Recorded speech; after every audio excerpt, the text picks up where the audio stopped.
And I remember after the break, we turned onto this road, and it was the straightest road I'd ever seen, and there was nothing. And in my mind, I remember thinking like, oh my gosh, I have to walk from here all the way to the horizon. So I had people say to me, walk 50 miles in a day? What are you, crazy? How are you gonna do that? Why do you even wanna do that? Like, your body's not gonna be able to withstand walking 50 miles. Like, people train, hikers train, mountaineers train, and they do like 20, 30 miles tops. To be able to try to do 50 miles, you're completely out of your mind. And why would you ever wanna do anything like that? Well, let me tell you why.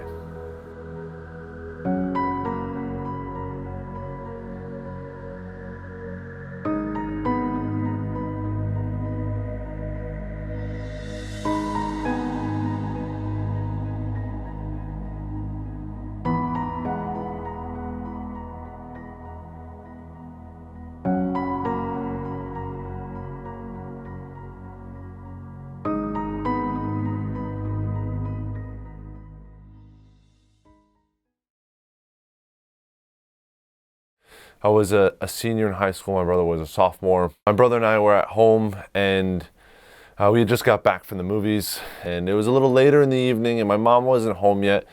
But I knew that she was out to dinner with a friend, and I wasn't too worried that she wasn't home. But that's when I got a call from my dad, and my dad said that my mom was in the hospital. The next morning, early in the morning, my dad, my brother, and I, we go down to the hospital, and my mom was in an intensive care unit. And we didn't know what was going on, but I do remember seeing my mom in the hospital bed, unconscious, motionless, not moving at all. And I remember just not being worried for whatever reason. Maybe it was my ignorance. And I remember asking the nurse, do you think my mom will remember any of this when she's conscious? And little did I know what the prognosis was and what actually has happened to my mom. I'm not sure if it was the same day or the next day, but my mom was still unconscious, motionless in the bed, and the doctor had come into the room, and he gave us the diagnosis. My mom had suffered a severe hemorrhagic stroke. Her blood pressure was 250 over 180, and a blood vessel literally exploded in her head. And the doctor, trying to tell us how bleak the situation was, he went to pinch my mom's arm. And as he pinched her arms, I remember, went out. And I was like, oh, look, she's responding to the pinch. That's a good sign. And I remember the doctor turned to us and said, when a doctor sees that from a stroke patient, that's the worst case scenario. And he went on to explain that it was the body's most primitive response. He said that he had never seen anyone in the Northeast recover from this kind of stroke. And my mom was on complete life support. She had a shunt placed in her brain to relieve the pressure in the cerebral spinal fluid. She had a tube placed, a tracheal tube placed in her throat in order for the machine to breathe. She had a tube in her stomach in order to put food into her. And she was basically dead. The machines were keeping her alive. Obviously, as any son would, I think about my mom a lot. Especially I think about her when I'm working out. And if you're anything like me, there's plenty of times where I'll be in the workout and doing my thing, and then you hit this wall and you hit this point of pain, and you don't want to go any further. You don't want to push yourself anymore because it goes from not being fun to sucking. And mentally you give yourself all these reasons as to why you should stop right now. Oh, you're tired. Oh, you don't want to hurt yourself. Oh, X, Y, and Z. And those could be legitimate reasons. But more often than not, it's just an excuse because we don't want to push through pain. And I think about my mom and what she would give in order to be able to work out, in order to be able to do a push-up, to be able to walk, to be able to go for a run. The thing that I complain about as sucking or not being fun, the ability to do a push-up, the ability to push myself physically, my mom would do anything to be able to do that. So in actuality, this thing that I'm complaining about is not so much, it's a blessing.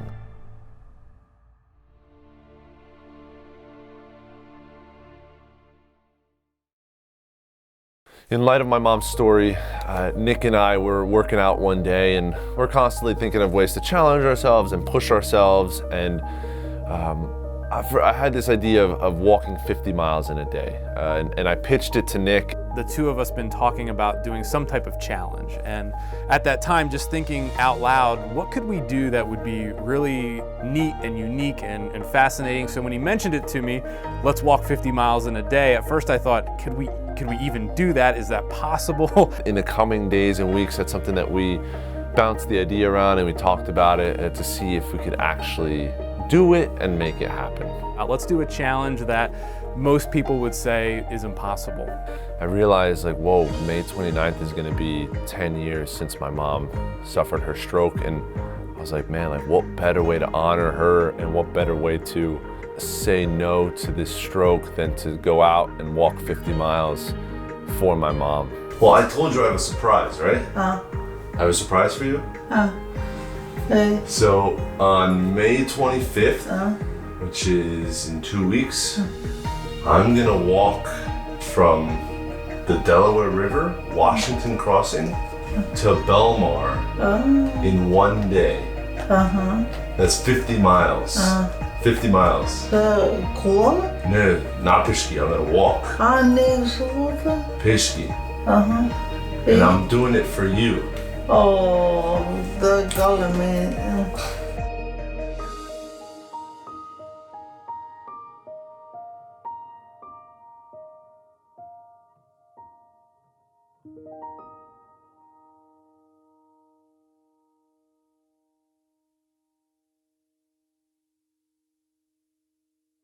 So as far as the route goes, we started to think through different locations. One of the things we thought about was, what would it be like if we walked from the Trenton, New Jersey area down to Philadelphia? You know, what would that look like? The other routes that we were looking at were in state parks, and then either Dan or I can't remember who, we just said, what about if we walked to the ocean?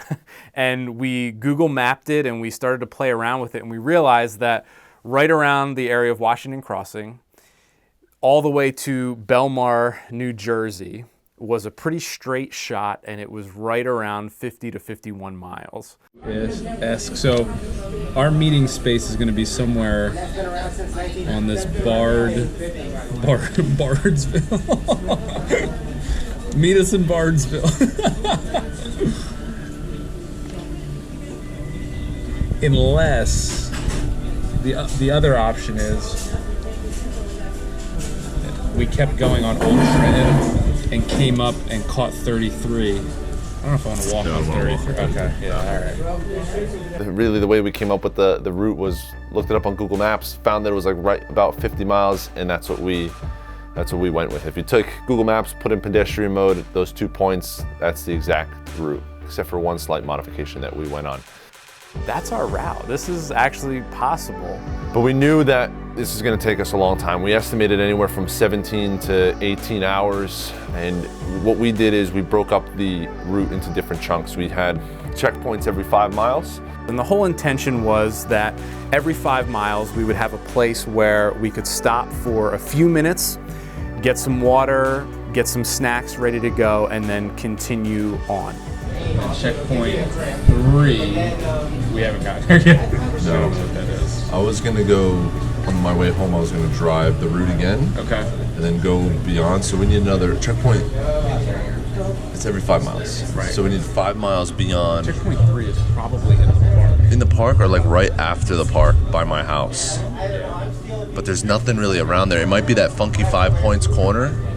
I did a drive of the route to just see what we're dealing with, what the roads are like, shoulders, no shoulders, sidewalks, and the precarious intersections. And then it all looked pretty good. There are some places that are rather tight, and so we'll have to do single file line and stay as to the side of the road as possible. So this is the end point. This is the end state. This is what we're gonna see at the end of our 50-mile journey. If you look 50 miles directly west of where I'm standing right now, that is where we'll be starting. The final route was a 51.9 mile stretch of land from the Delaware River in Washington Crossing, Pennsylvania to Belmar, New Jersey. And it would start with us touching the Delaware River, like actually putting our hand in the water, and then finish with us going to Belmar, walking across the sand and putting our hand into the Atlantic Ocean. And by doing that, we would have walked across the beltline of New Jersey, traversing the state and accomplishing our goal.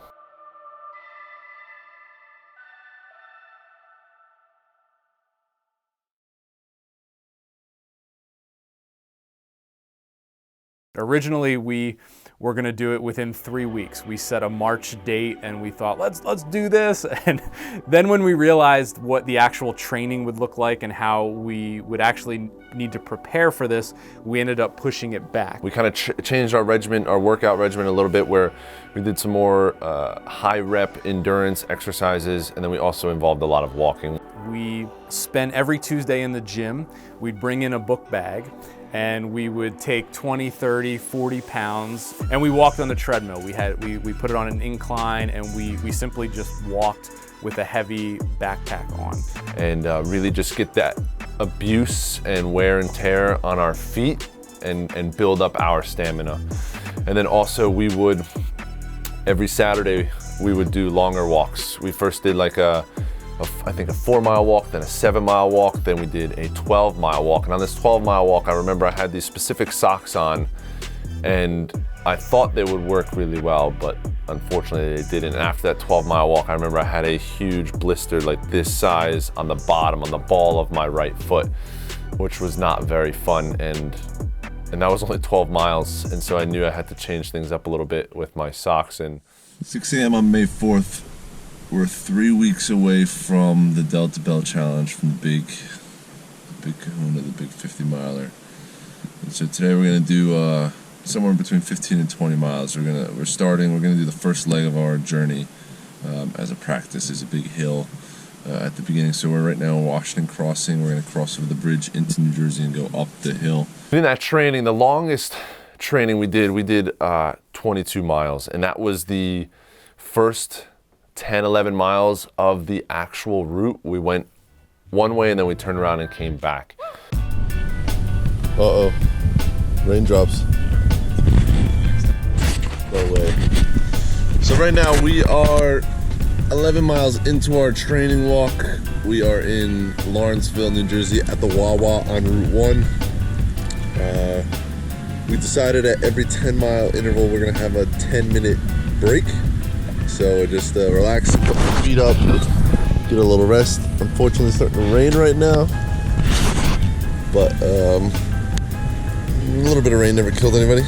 One of the challenges that we had to overcome was figuring out some of the equipment needs, and primarily that was our shoes. And what do we wear for shoes for 50 miles? And when we did our 22-mile training walk, I had Nike sneakers, and they're great sneakers. I've run in them, but what I realized after about 15 to 16 miles, the bottom of my feet, they were burning because there just simply wasn't enough padding for the 20-mile, 22-mile walk that we were on. We have a foot doctor in our church, and he recommended some Hokas, and I had gone out and I tried on a pair. They fit well, and it worked for me. I had struggles with finding shoes. I had about 5 or 6 pairs that I had bought, and I tried them out on the treadmill at the gym. I returned them. Every day he would come to the gym with like a different pair of sneakers. He tried on what seemed like 30 pairs of shoes, and he couldn't find the right fit, and this was too narrow, this one was too wide, this was too big, this was too small, this one didn't fit. And so it's pretty comical seeing him come to the gym with a new pair of sneakers. I think every time we did a training walk, Dan would look down and say, "You got a new pair of shoes," because that was the weeks leading up to the race. It was me trying on shoes and trying to figure out how do we get the right pieces of equipment to make sure we have everything for the long haul. But in the end, we both had Hokas, and they worked really, really well. Stood up to the wear and tear, and really gave some cushion, nice cushion to our feet.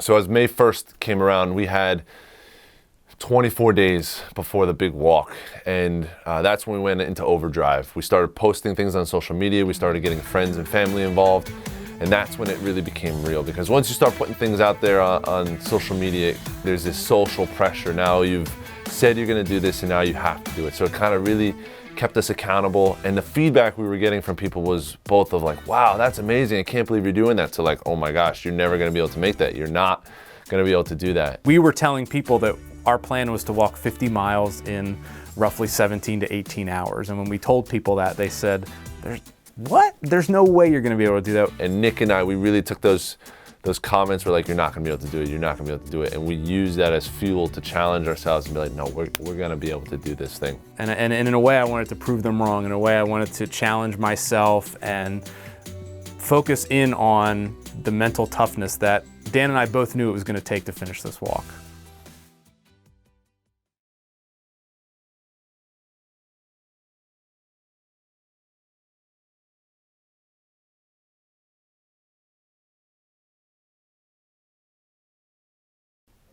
The night before the walk, we went to bed right around 9 o'clock. You wanna say anything?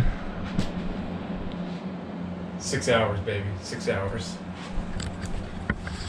In 6 hours, we will embark. Is it 6 hours? 9 o'clock?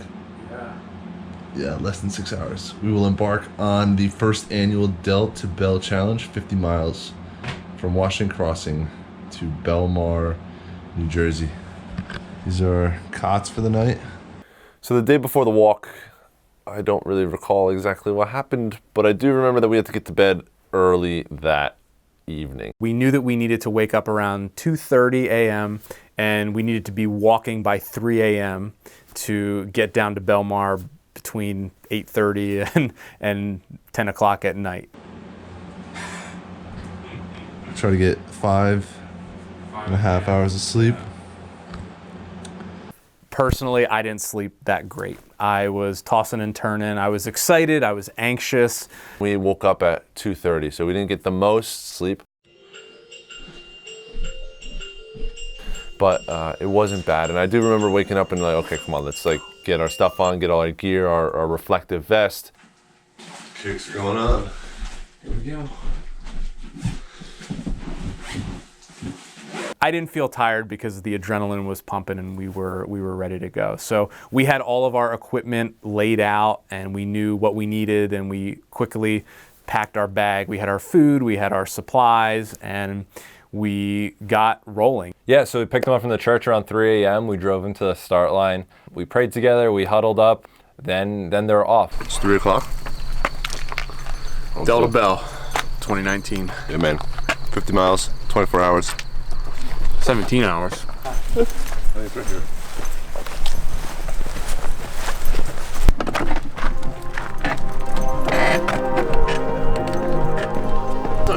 do it, baby. Oh, you got us? Yeah. It's not that bad. It's kind of warm. We touched the Delaware River and we were off.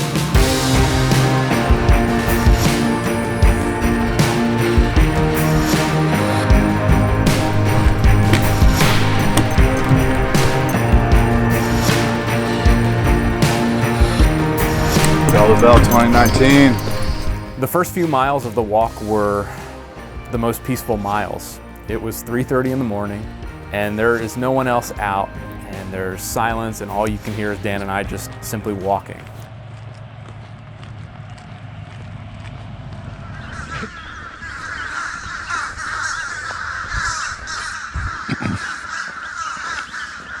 Around 6 a.m. we got to that Wawa and we were able to sit and stretch a little bit. What's up, Cabo? Hey, We're doing it, man. What's up? How's it going so far? Good to see you guys. You been sleeping? Yeah, dude, snoozing the whole time. Fortunately enough, I had a minivan and I had a cot set up in the back, so it was like a full like sleeping setup. So my plan was basically in between the different checkpoints, I would just be napping while Dan and Nick were walking. When we left Wawa, this is after 10 miles, leaving that Wawa, we were going into part of the rest of the walk that we had never done before. We didn't know what it was going to be like, and the roads were sharper, and we were hugging the side of the road, and cars were getting closer. So all of a sudden, the entire experience got louder. Just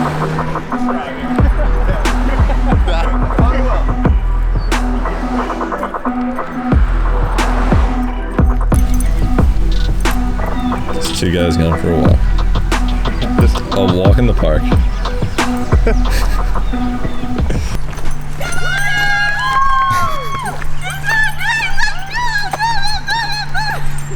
were like, should we cheer for them? We're like, yeah, 1, 2, 3.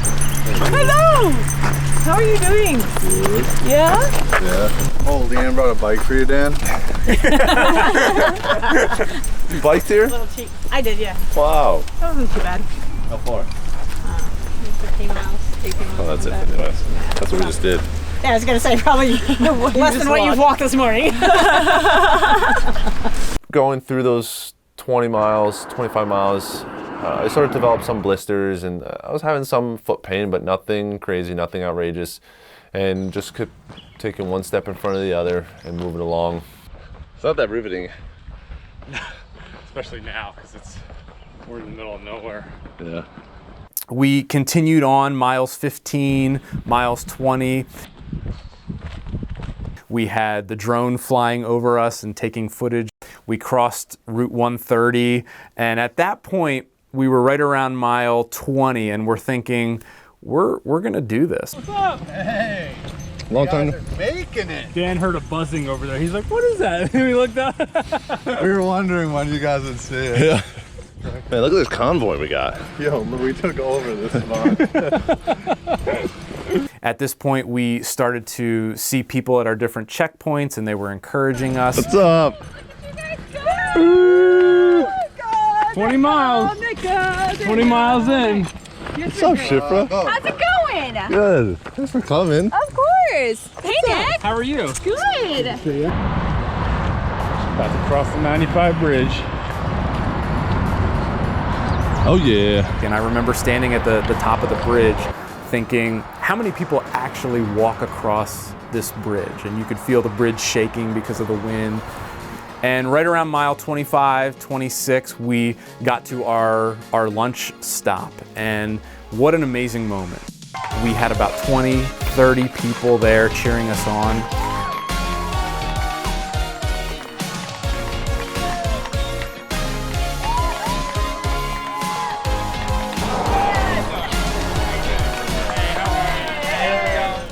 Leading up to lunch, I kind of had this sense that my mom would be there, that either my dad or my brother, someone would go pick up my mom from her nursing home and bring her to the lunch spot. And as we turned that corner and I saw people, and then I see my mom sitting there in her wheelchair, and it was really neat and cool to see her there and to know that I'm doing this for her because she can't right now, because she's sitting in this wheelchair. I'm taking this step and I'm walking for her. It was really, really good to see her. As we were finishing up lunch at 30, 35 minutes, it started to sink in that we have to do another 25 miles now. A part of me had this like false sense of accomplishment. Like everyone was cheering for us and it was great, but I knew that we were cheering for something that hadn't been accomplished yet. And I just knew like this next bit, whatever we're going through, I knew it was going to be difficult. I just had this sense, and little did I know how difficult it would be.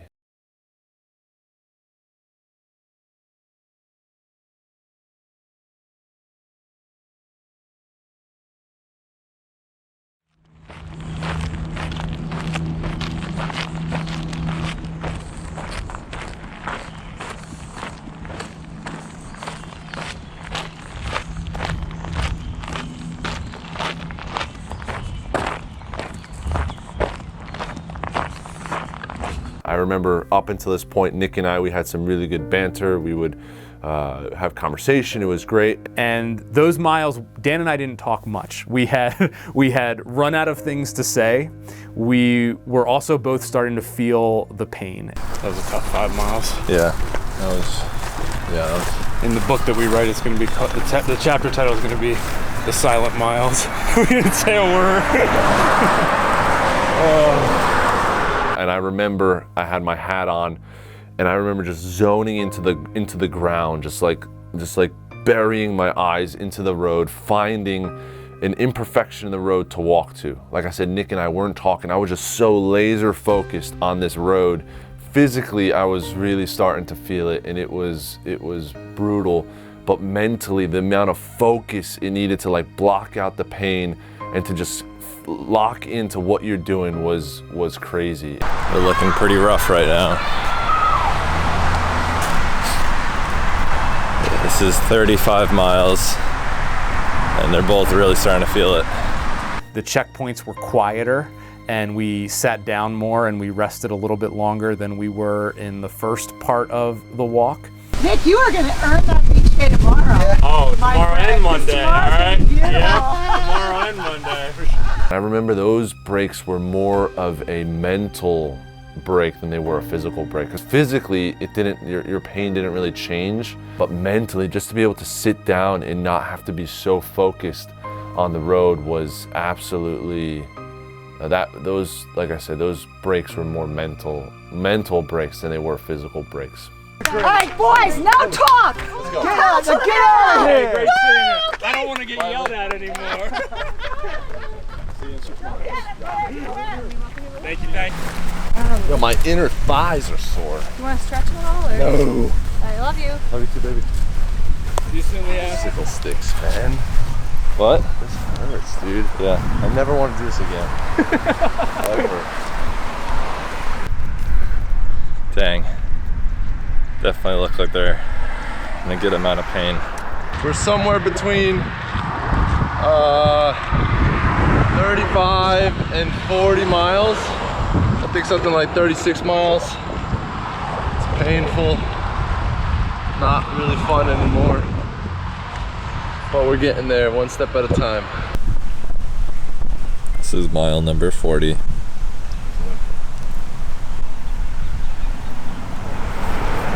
Want to fill this up in the water, please? Absolutely. We'll help with some of the time.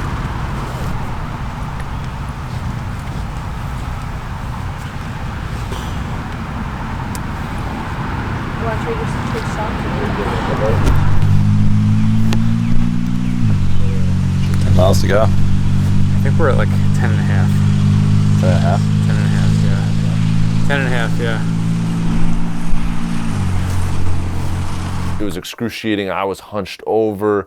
My legs were killing me, my feet, my ankles, knees, my hips, and it was not fun. A little bit.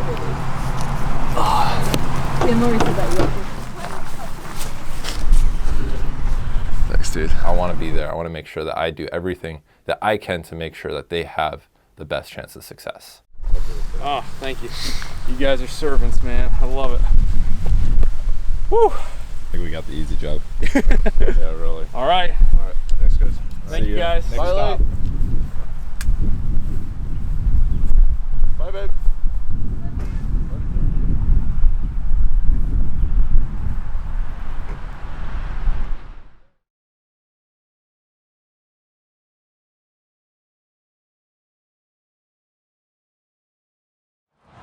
So right now we are a little over 40 miles. And miles 30 to 40 were absolutely brutal. Brutal to the point where you're just clenching your teeth and staring at the ground and finding a point to walk to, and then another point to walk to, and then another. The death trap, the bear trap, Yeah, it was awful. the So valley of destruction. yeah, it was not fun. So glad that's behind us. From mile 40 to mile 45, it was a second wind for us. Nick and I started joking again, and we're like, what were we thinking, man? This is a horrible idea. I want to finish this so I never have to do this again. This is absolutely brutal. We got like 10, 11 miles left. Still moving, it's a little slower, but we're still moving.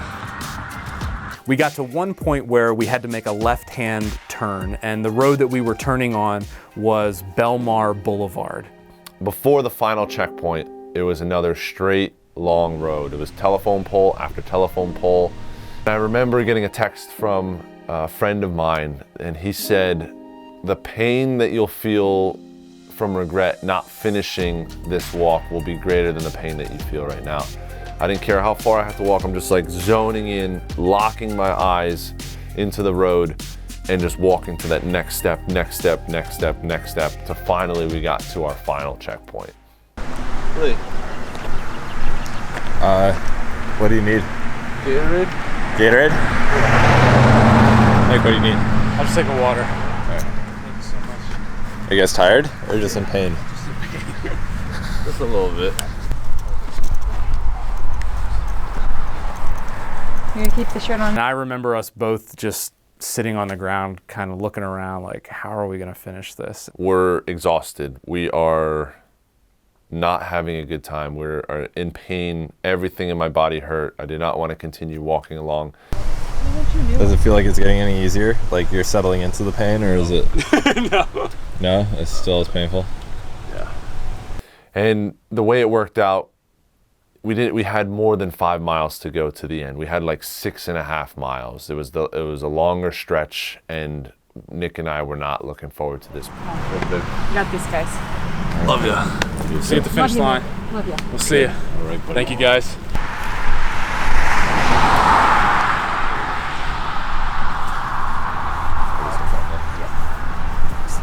Any ibuprofen? We're like two old crippled men. You literally walked 50 miles, guys. Not yet, not yet. 44, come on.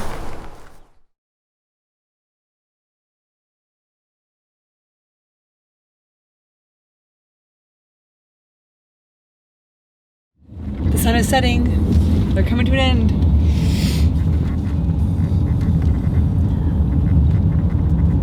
Walking to Belmar. Yeah. Guess that's how people used to do it in the olden days. Yeah. I wonder if they also woke up at 2:45 in the morning. They probably didn't do it in a day. Probably took them a week. 6 miles to go. Yeah, we just left checkpoint 9, and we are wiped and in pain and slow moving. But yeah, we got 6 miles left till we get to the beach. The final 5 miles of our walk was one of the most mentally challenging moments of my life. At this point in the walk, every part of my body hurt. My thighs hurt. To simply put one foot in front of the other was painful. I had the map on my phone and seeing how many miles we had to go. And like I would look at my phone like every 5 minutes and it would be like the same distance every single time. And I was like, oh my gosh. Oh man, we got like 3 miles left. Can't come quick enough. And at one point, we had like 3 miles to go, and I remember looking at my watch and figuring out like, that's gonna take us like an hour. Like I gotta watch my minute, like the minute hand go around my watch for another hour. I got to a point where I was so mentally fried and emotionally fried, I thought that I was just gonna start crying. This is brutal, man. Yikes, man, painful. Can I do my impression of what Dave looks like right now? She looks like this. Oh man. But I love you, babe. I can't do it. I can't take another step. And I remember being in so much pain, like my legs were killing me, and I was praying, asking God to give me strength, and I had this moment where I was like, you know, this is just gonna suck, and it's gonna hurt, and there's nothing I can do about it. I'm just gonna accept it and just keep moving forward. Going back to like the philosophy, I guess, behind this is, no matter how much this may hurt, it doesn't hurt as much as being in my mom's position. It's dark now, it's maybe like 8 o'clock, the sun has set. We're about a mile from the beach and we're getting closer. We passed a bar scene and there are people out laughing, and I'm thinking this is no time for laughing. And we're walking by people and we're like, man, does anyone have any idea what we've just done? We've walked almost 51 miles to be here. We're a couple blocks away from the boardwalk and we are in intense pain. This has been brutal, but we're almost there. Almost there. As we got close to the finish, we knew that our wives and our support team and some friends were going to be at the Dunkin' Donuts right on the beach.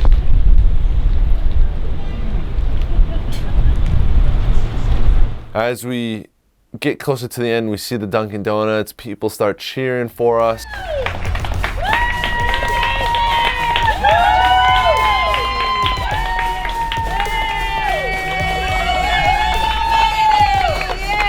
One of the things that we wanted to do was touch the ocean because we had touched the Delaware River. We wanted to get to the ocean. We were both saying out loud, we gotta get to the ocean, it's not over yet. We gotta go touch the ocean.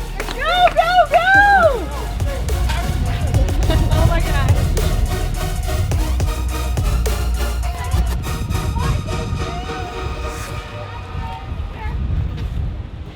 Yeah, how much pain we're in. A lot. Delta Bell, baby. Oh my gosh, dude, this is awful. Watch out. And I take one step onto the sand, and I remember the cold wind off the ocean just like sliced right through me, and I just started like instantly shivering, like I was frozen.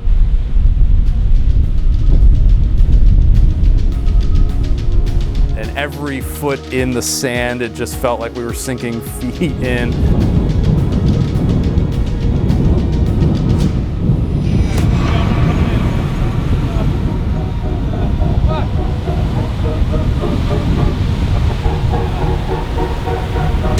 Here we go.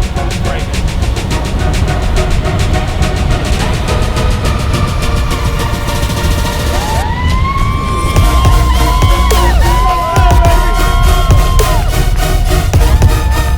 We finally reached down and touched the ocean, and we did it. We finished it. I don't know what I did to my body, but I really pushed myself to the limit, and thankfully I'm able to say that Nick and I accomplished the Delta Bell Challenge. Our total time was about 18 and a half hours. We did over 100,000 steps, and it was a challenge that Nick and I will talk about for the rest of our lives.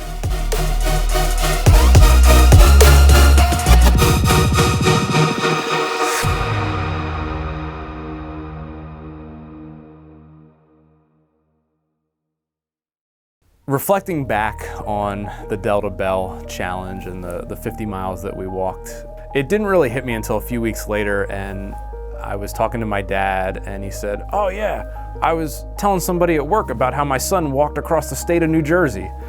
And I thought to myself, wow, we walked across the state of New Jersey.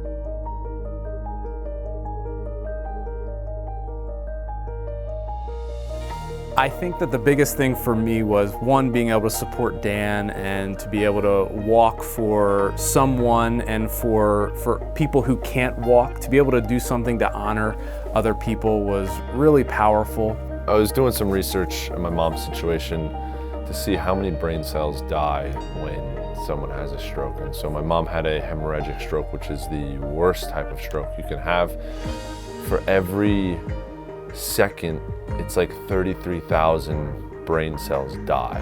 And the average stroke was something like 3 minutes long, so that's like 3 million brain cells. And so my walk, I did 100,000 steps, and if that equaled 100,000 brain cells, and if those 100,000 brain cells were healed in my mom's brain, those 100,000 brain cells would turn the clock back on 3 seconds of my mom's stroke. So this challenge that I put on myself, as painful as it was, as excruciating as it was, as challenging as it was, only is a fraction of what my mom has experienced and what is experiencing today.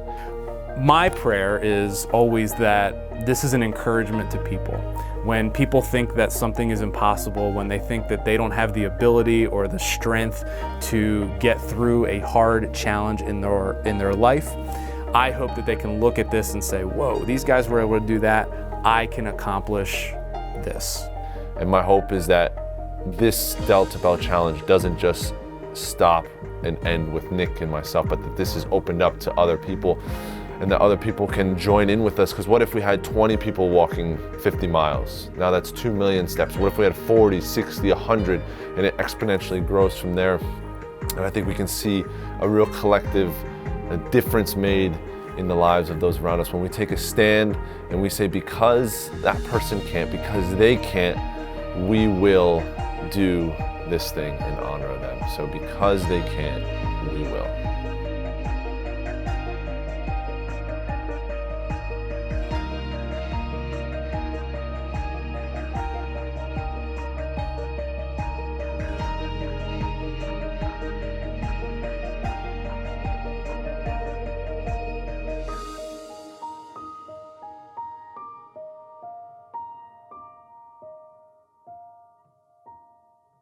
you.